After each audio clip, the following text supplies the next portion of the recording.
What I am about to tell you, I debated whether to say publicly. For years, I kept this within the confines of private spiritual direction. But given what is happening in the world right now, given the acceleration of evil I am witnessing in my exorcism ministry, given the collapse of the family, the apostasy inside the church, and the spiritual darkness descending on nations, I can no longer remain silent. What I am going to share with you today is not a theological opinion. This is not speculation. This involves verified private revelation, the testimony of souls under spiritual direction, and something that was made known to me in a context I am bound, in conscience, to take seriously. The 3 days of darkness is real. I know there are Catholics who dismiss this. I know there are priests who wave it off as folk religion, as medieval superstition, as the hysteria of poorly catechized laywomen in the 19th century.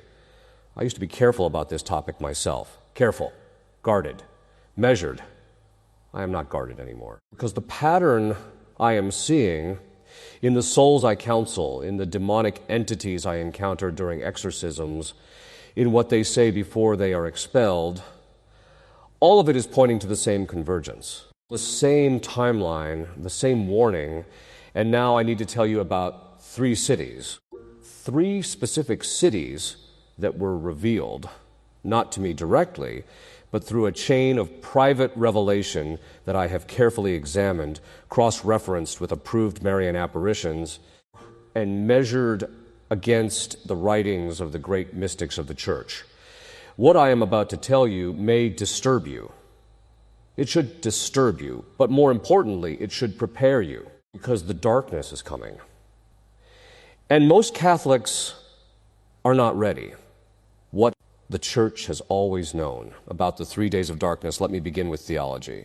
Because before we talk about prophecy, before we talk about cities, before we talk about what Our Lady revealed, we need to establish the foundation. And the foundation is this: the concept of the 3 days of darkness is not something invented by visionaries. It is rooted in sacred scripture itself.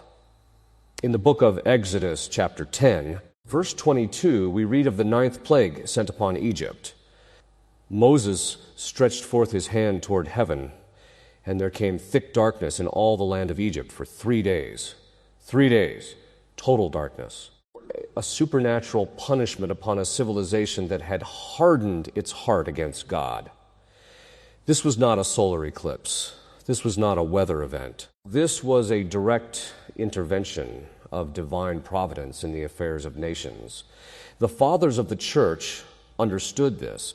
They understood that the plagues of Egypt were not merely historical events. They were prophetic types, foreshadowings of what will happen at the end of the age.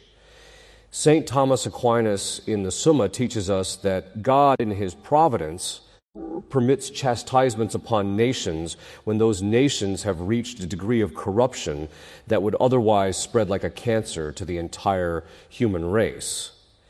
The chastisement is paradoxically an act of mercy. It is the surgeon's scalpel, not the executioner's blade.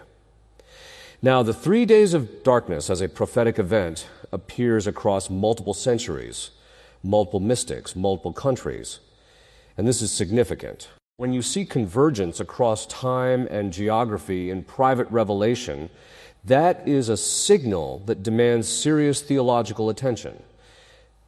I am not saying these are dogmas of the faith. The church has never defined the 3 days of darkness as an article of faith. But the church has also approved many of the apparitions and mystics who spoke of it. Blessed Anna Maria Taigi, a 19th century Italian mystic whose cause for beatification was rigorously examined, spoke explicitly of 3 days and nights of darkness. She described a cold and bitter wind, a darkness so complete that not even candles would give light, with the exception of blessed candles held by the faithful. She described fire, hail, and storms. She described entire cities being reduced to rubble. This woman was examined by multiple cardinals. Her prophecies were not condemned.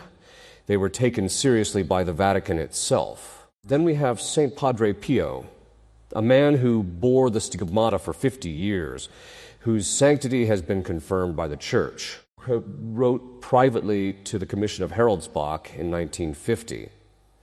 And I want you to understand the context here. This was a private letter. He was not writing for publication. He was writing because he believed it was his duty. And in that letter, he described the 3 days of darkness in terms almost identical to Blessed Taiji, though he had no known direct access to her writings. That kind of convergence does not happen by accident. Now, I want to address the objection I always hear from my fellow priests. They say, "Father, private revelation is not binding." Catholics are not required to believe it. And they are correct.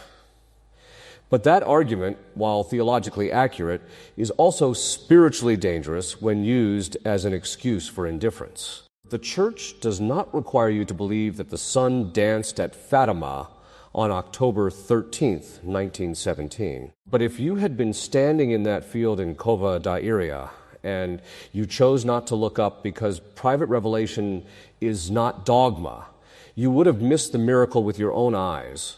Prudence, not skepticism, is the virtue required here.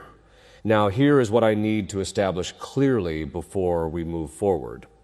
The 3 days of darkness, according to the mystics, is not primarily a punishment of fire and stone. It is primarily a spiritual event. It is a final confrontation between the forces of hell and the protection of heaven. The darkness itself is demonic, not merely meteorological. What descends upon the earth is not simply the absence of light. It is the presence of malevolent supernatural power, unleashed in a way that has not occurred since the days of Noah.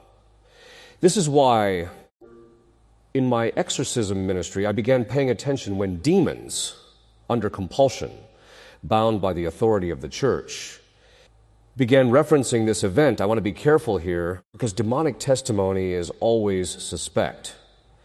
Demons are liars. The prince of lies is their father. But there is a principle in exorcism theology, one that goes back to the early fathers, that when a demon is compelled under obedience to God to speak the truth, particularly about matters related to divine providence and the enemies of hell, what they say can carry a degree of reliability. Not certainty, but it cannot simply be dismissed. And what I was hearing from certain demonic entities across different exorcisms with different individuals in different states and countries was disturbingly consistent. They were angry, not with the kind of theatrical anger you see in Hollywood films. This was a cold, seething fury. The fury of a creature that knows its time is running short. They spoke, when forced, about a coming confrontation, about a woman. About 3 days. I began documenting this in 2019. Then something happened in 2022 that changed everything for me personally.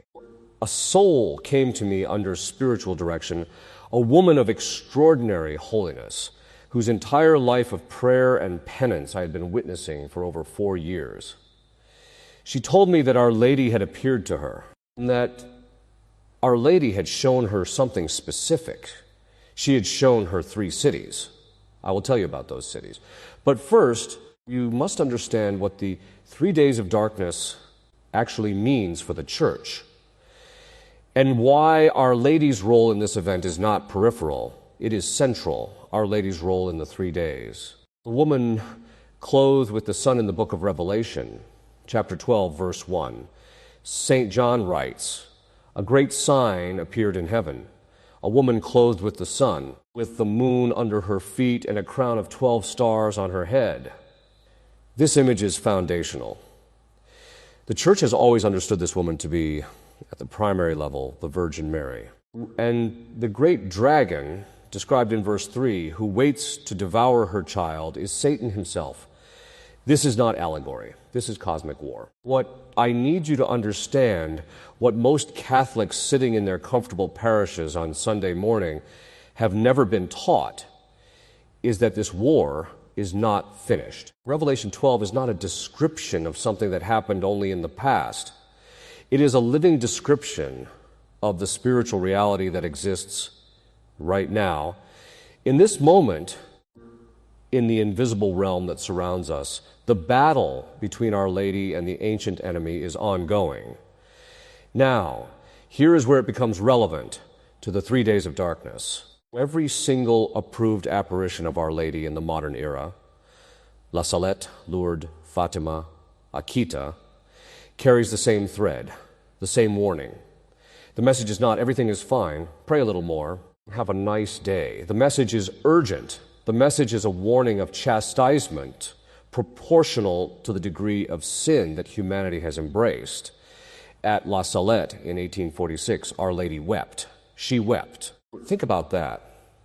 The Mother of God stood on a mountainside in rural France and wept in front of 2 peasant children. Why? Because she had seen what was coming. She told Melanie and Maximin that nature would demand satisfaction for the sins of men.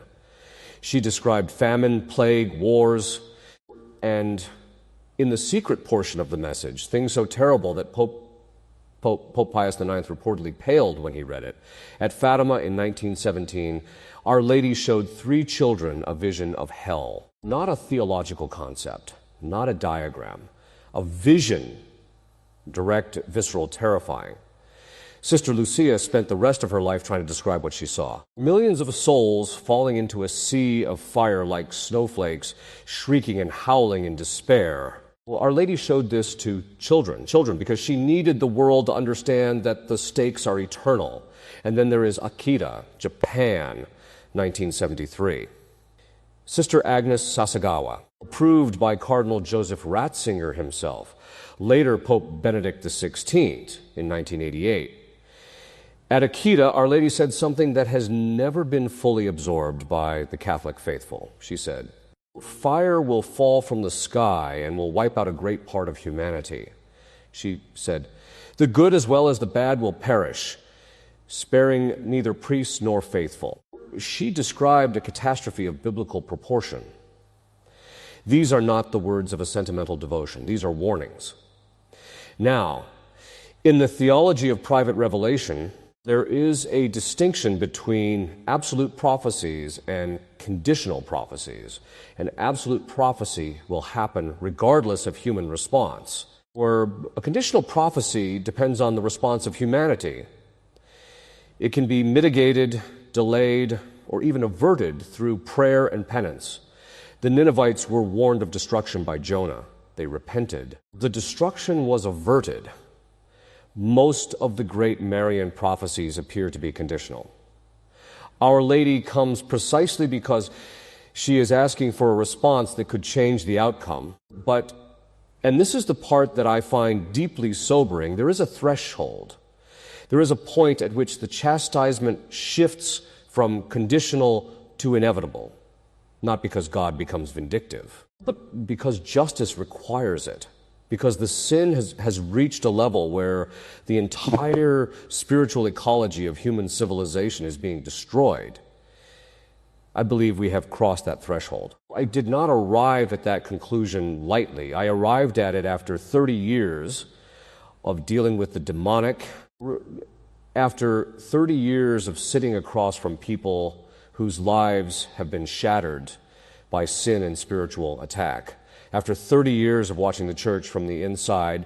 And I will tell you honestly, what I have seen inside the church in the last 20 years has shaken me more than anything I have encountered in the exorcism room, because the enemy is not only outside the walls, he is inside. The corruption, the apostasies, the cowardice of shepherds who will not name evil for what it is, the liturgical chaos, the dissolution of Catholic identity in the name of dialogue and accompaniment. These are not administrative failures. These are spiritual catastrophes. And Our Lady at Fatima, at Akita, in every approved apparition, warned us specifically that the corruption would come from within the clergy. She told us. We didn't listen.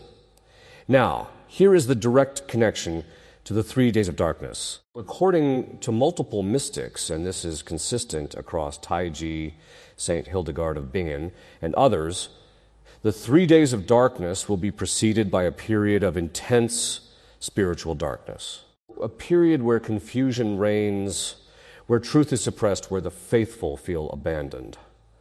Sound familiar?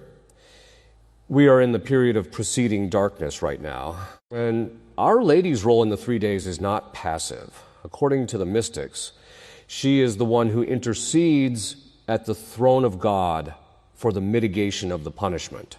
She is the woman who stands between humanity and the full weight of divine justice. The blessed candles that are said to provide light during the 3 days, they represent her protection, her intercession, her mantle over the souls who have consecrated themselves to her. But she also came to warn about specific places. The soul I mentioned, the woman of deep holiness under my spiritual direction, described 3 cities to me in a session that lasted nearly 2 hours. She was not dramatic. She was not emotional. She was precise, and what she described matched things I had no reason to expect. The first city, what was shown, and why I am going to be very deliberate in how I present this. Because I am a priest. I am a theologian. I am not a sensationalist. I have spent my career warning people against false private revelation, against emotional manipulation, against the kind of spiritual theater that does nothing but feed curiosity without producing conversion. So, let me say this plainly. I am not naming these cities in order to cause panic. I am naming them with the caveats I am about to provide, because the purpose of prophetic warning has always been to produce repentance, preparation, and prayer. If this information produces anything other than those 3 things in you, then you are receiving it wrongly.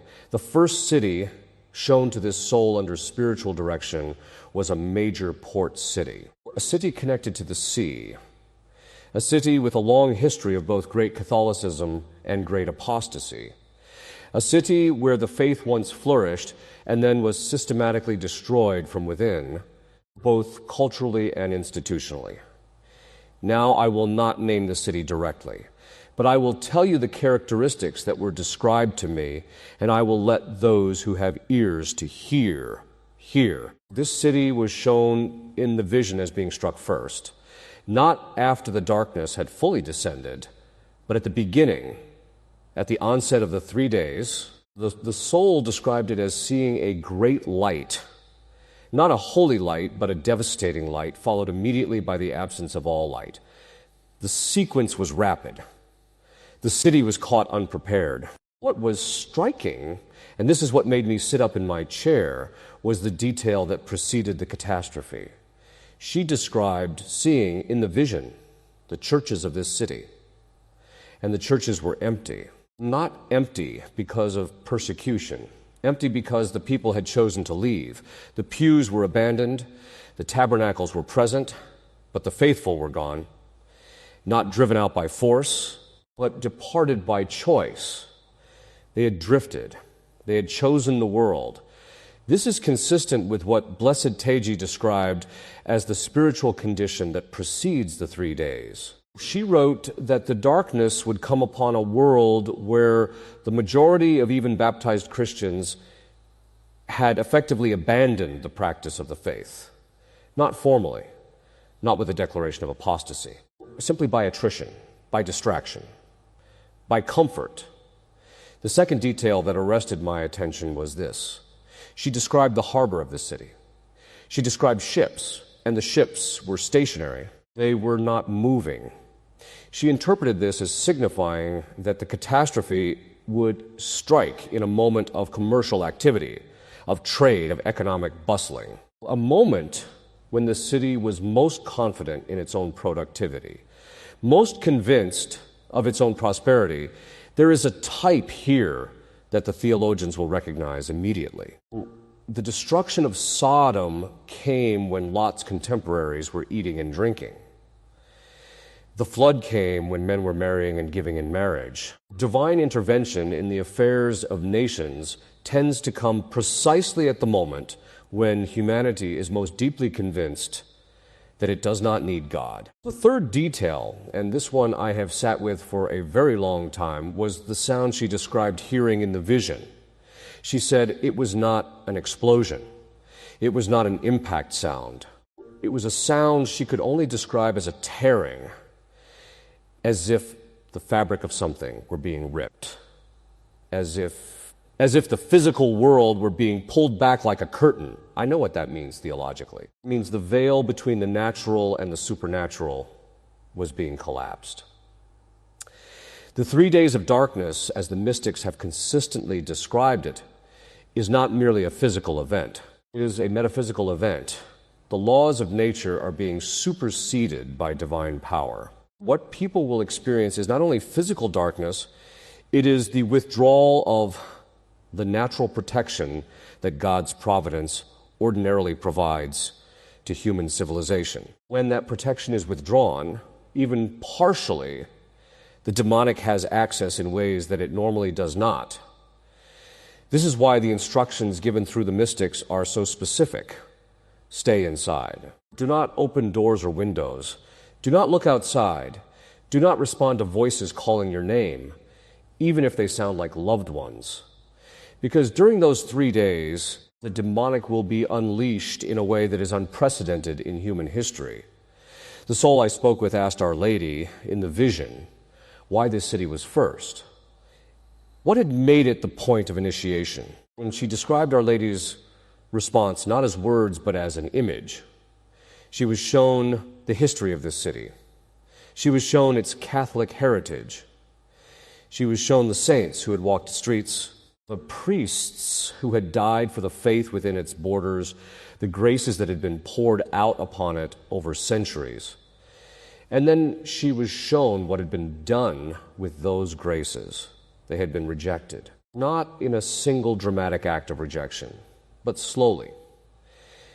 Generation by generation, grace after grace offered and declined. The city had been given more than most and had squandered it more than most. And in the spiritual economy of divine providence, the measure of one's accountability is proportional to the measure of grace received.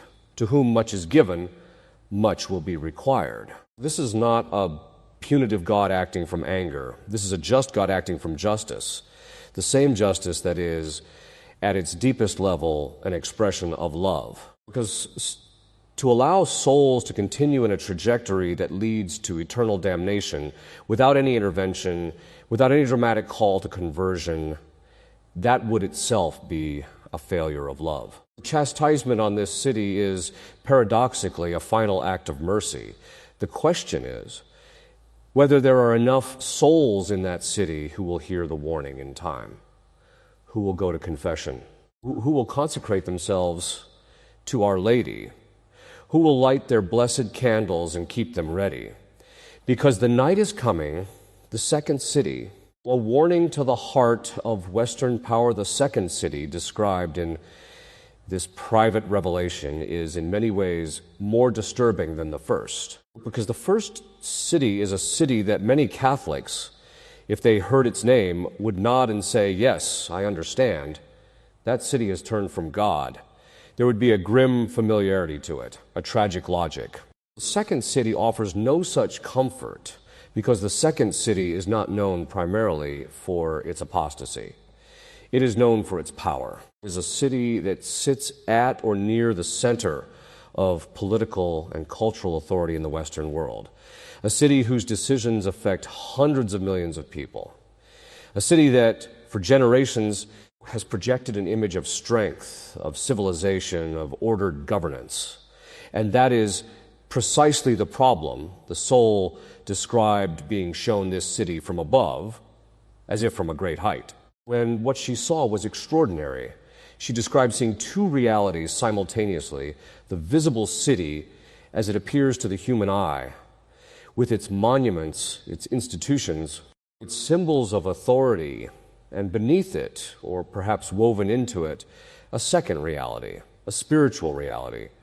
And in that spiritual reality, the city was shown to be hollow. The word she used was hollow, like a structure that has maintained its external form, but has been eaten from within. The buildings were standing, the streets were populated, the institutions were functioning. But the spiritual substance, the animating principle of Christian civilization that had once given those institutions their legitimacy and their meaning, was gone. This is what the mystics call a civilization that has become a carcass. It retains the shape of what it was, but the life has departed. St. Augustine described something similar in The City of God when he wrote about the fall of Rome. The pagans blamed the Christians for Rome's fall. Augustine's response was to show that Rome had already fallen internally, spiritually, long before the Visigoths arrived at the gates. The external collapse was simply the physical expression of a spiritual reality that had already occurred. What this soul was shown is that the same dynamic is at work in this second city. The external collapse, the attack during the 3 days, is not the beginning of the city's destruction. It is the culmination of a destruction that has been occurring for decades invisibly. In the spiritual realm, now I want to be precise about the nature of what she was shown regarding the attack on this city, because it was different from the first city. The first city was shown being struck in a way that suggested physical destruction of a sudden and overwhelming nature. The second city was shown something different, a paralysis, a cessation of authority, a moment in which all the mechanisms of power, political, military, institutional, simply stopped functioning. In the vision, the lights went out in the buildings of power, not metaphorically, literally. Every system through which human beings exercise collective authority, every coordinating mechanism of civilization, ceased to operate. And into that vacuum, something entered. She could not describe it fully. She said it was like trying to describe a color that does not exist in the visible spectrum. She said she knew it was demonic, but not individual demons.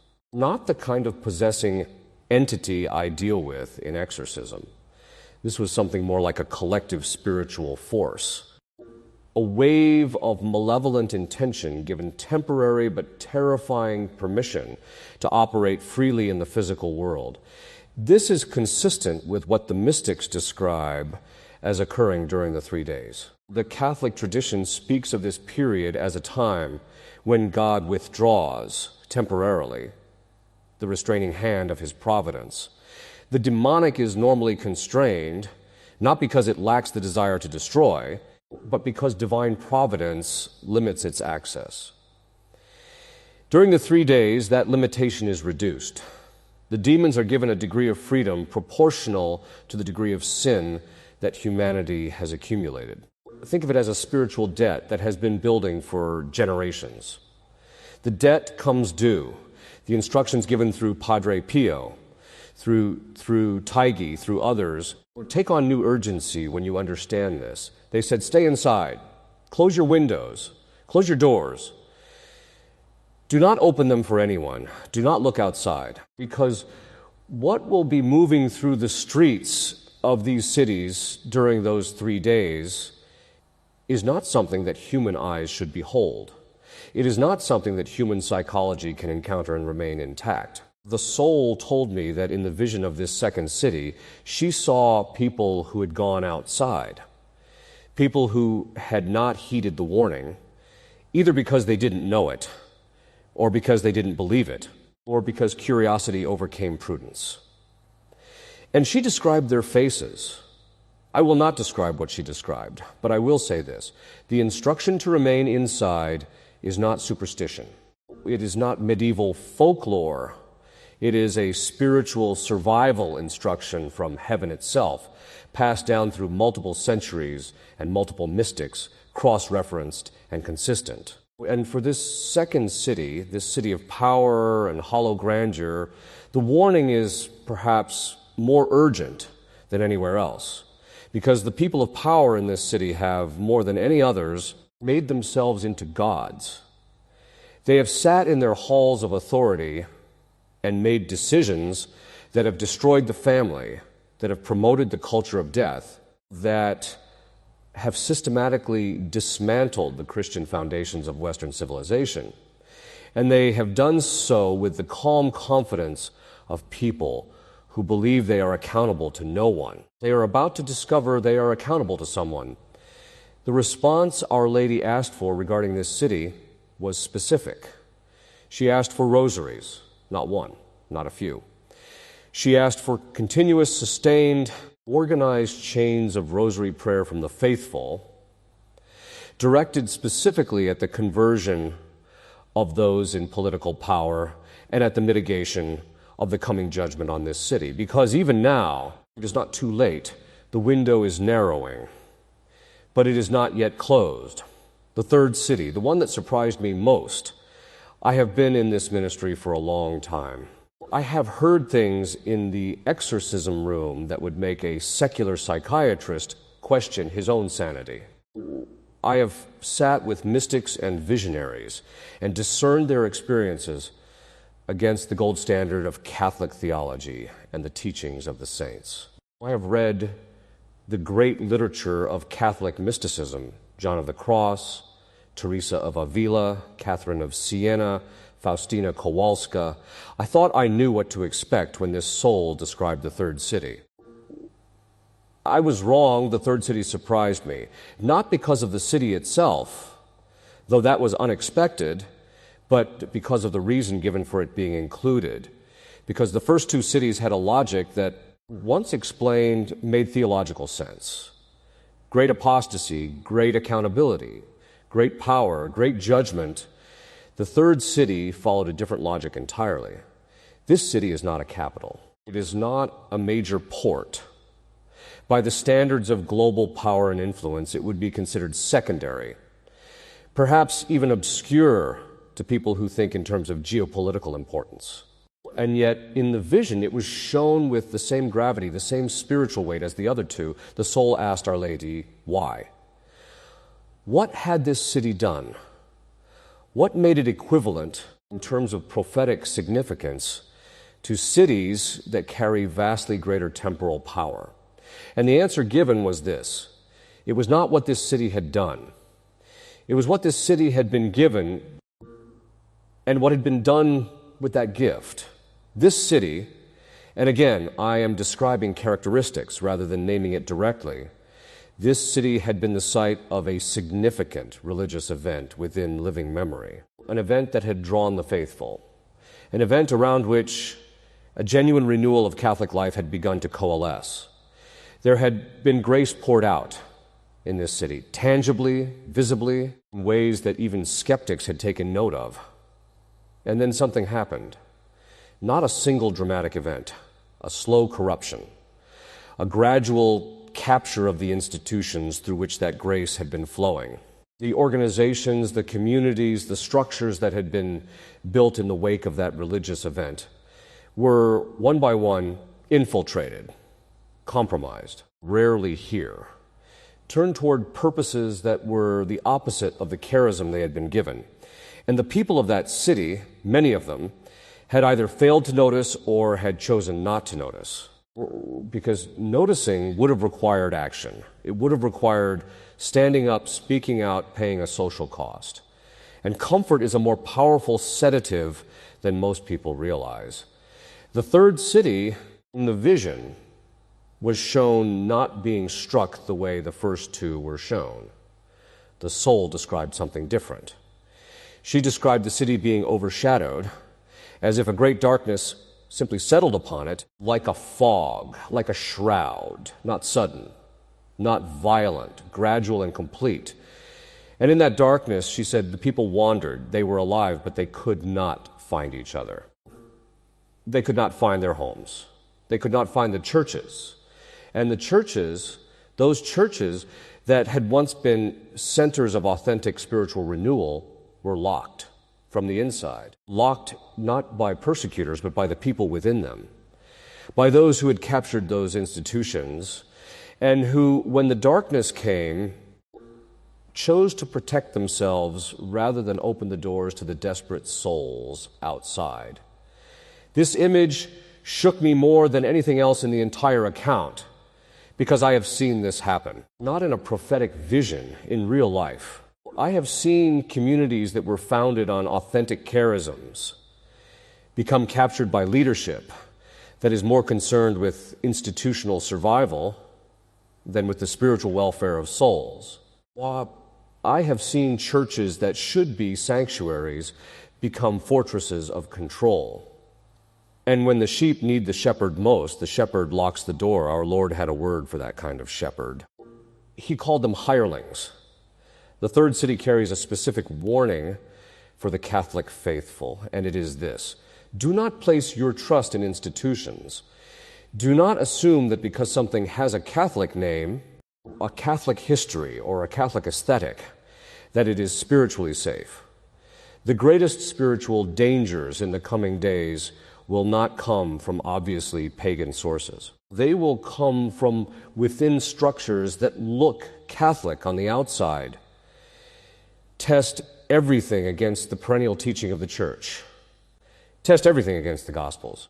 Test everything against authentic tradition, not the manufactured tradition of the last 60 years, but the living tradition that goes back to the apostles, and cultivate in your own home the ability to be the church for your own family.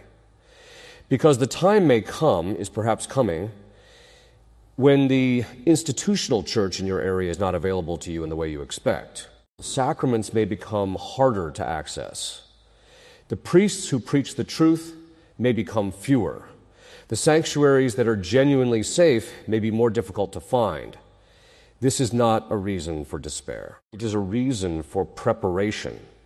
The practical preparation that the mystics have always recommended is specific and simple. Blessed candles, kept and ready. Confession, received frequently. Do not let more than a month pass without going to confession. The rosary, prayed daily. The scapular, worn and received through the proper rite. These are not magical objects. They are sacramentals, physical points of contact with the grace of heaven, chosen by Our Lady herself as instruments of her protection. When finally, and this is perhaps the most important practical instruction of all, forgive everyone who has ever wronged you, not for their sake alone, for yours. Because the soul that carries unforgiveness into the 3 days of darkness carries with it a vulnerability that no physical preparation can compensate for. The enemy knows where the wounds are, and he is very good at exploiting them. Prepare your soul. Prepare your home. Prepare your family. The third city is a mirror. When you look at what happened there, when you see the gift squandered, the grace captured, the door locked against the desperate, the question to ask is not, isn't that terrible?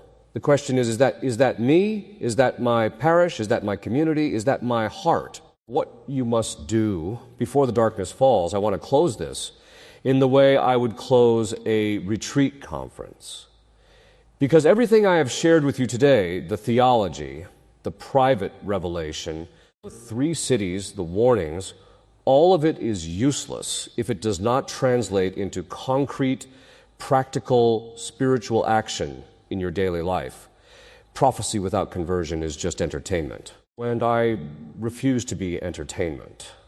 So let me tell you, as clearly and as pastorally as I can, what the tradition of the Church has always said about how to prepare for a period of great chastisement. Not my opinion. The tradition, first. The state of your soul is the only thing that matters, not your bunker, not your food storage, not your generator, not your plans. If you were to die tonight, and many of the people who died in the cities of Pompeii also did not expect to die that day, what would be the state of your soul? Are you in a state of grace? Have you made a good confession? Have you repaired to the best of your ability the damage caused by your sins? Have you made peace with God, with the church, with the people in your life whom you have wronged? This is the first and only irreplaceable preparation. Everything else is secondary. Second, Marian consecration. I am not talking about a sentimental devotion to a pretty statue. I am talking about the formal, total consecration of yourself to the Immaculate Heart of Mary, according to the method taught by St. Louis de Montfort and adopted at Fatima by Our Lady herself when she appeared to the three children. This consecration is not a formula. It is a spiritual reality. It places you under her mantle in a way that has concrete effects in the invisible realm. The mystics are unanimous on this point. Those who are consecrated to Our Lady will receive a specific protection during the 3 days. Not a guarantee of physical survival that is in God's hands alone, but a protection of the soul, a clarity of mind, a peace of heart. In the midst of the worst spiritual darkness in human history, those under her protection will know what to do and will not be driven to panic. That is not a small thing. Third, the blessed candles. I know this sounds old-fashioned. I know that in the age of flashlights and battery-powered lanterns, the instruction to have blessed candles seems quaint. But the mystics were specific about this. Ordinary candles will not give light during the 3 days. Blessed candles, candles that have been blessed according to the traditional rite of the Church, will. This is not a mechanical claim. It is a sacramental claim. The blessing of candles is one of the oldest sacramentals in the Church, going back to the presentation of our Lord in the temple. Get your candles blessed. Keep them in your home. Have them ready. Fourth, stay informed through the right sources. And here I need to say something that may be uncomfortable. There is an enormous amount of content circulating right now on the internet, on Catholic platforms, in well-meaning communities, that purports to be reliable information about private revelation, about prophecy, about the end times. Much of it is not reliable. Some of it is actively dangerous because it substitutes sensationalism for discernment, because it feeds a kind of spiritual thrill-seeking that is the opposite of the sober preparation that the tradition calls for.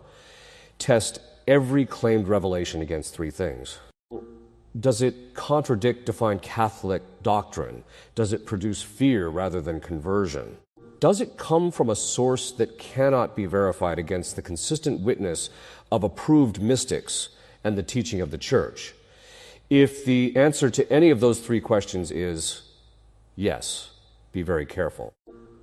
Fifth, build community. I cannot emphasize this enough. The spiritual life was never meant to be lived in isolation. The domestic church, the family, household is the fundamental unit of Christian civilization. It was always so, and it will be especially so in times of crisis. Know your Catholic neighbors. Know the faithful families in your area.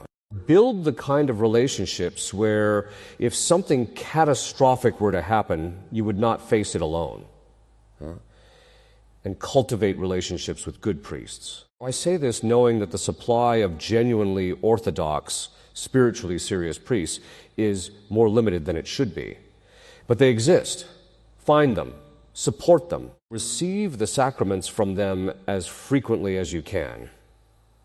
Because the sacraments, above all, the Eucharist and confession, are the primary channels through which God sustains the soul in times of darkness. Sixth, and finally, do not be afraid. I know that sounds strange, given everything I have just told you. I know that some of what I have shared today is genuinely frightening. 3 cities, a darkness that is demonic in nature, a period of judgment upon a civilization that has abandoned God. These are not comfortable subjects, but I want you to remember something. I want you to remember what Our Lady said to the children at Fatima after she showed them the vision of hell, after she showed them the fire and the horror and the shrieking souls. After she showed them all of that, she said, in the end, my Immaculate Heart will triumph, not might triumph, not could triumph, if conditions are favorable. Will triumph. This is not a small God running a close race. This is the God of Abraham, Isaac, and Jacob, the God who brought Israel through the Red Sea, who raised his son from the dead, who has been writing straight with the crooked lines of human history for 6,000 years. The 3 days of darkness, if and when they come, are not the defeat of God. They are the victory of God. They are the moment in which divine providence moves decisively against the accumulated evil of the age and begins the restoration of what was lost. There is a morning after the 3 days. Mystics speak of it. The sun rises, the birds sing, the air is clean, the evil is gone. And the faithful who remained inside, who prayed, who kept their blessed candles burning, who held their rosaries and consecrated themselves to Our Lady, they emerge. And what they find is the beginning of a new era of Christian civilization. I believe we will live to see that morning. But between now and then, there is the night. Prepare for the night. Go to confession. Pray your rosary. Consecrate yourself and your family to Our Lady. Get your candles blessed. Build your community. Feed your soul with the sacraments. And above all, do not be afraid, because the woman clothed with the sun is standing between us and the dragon, and she does not lose.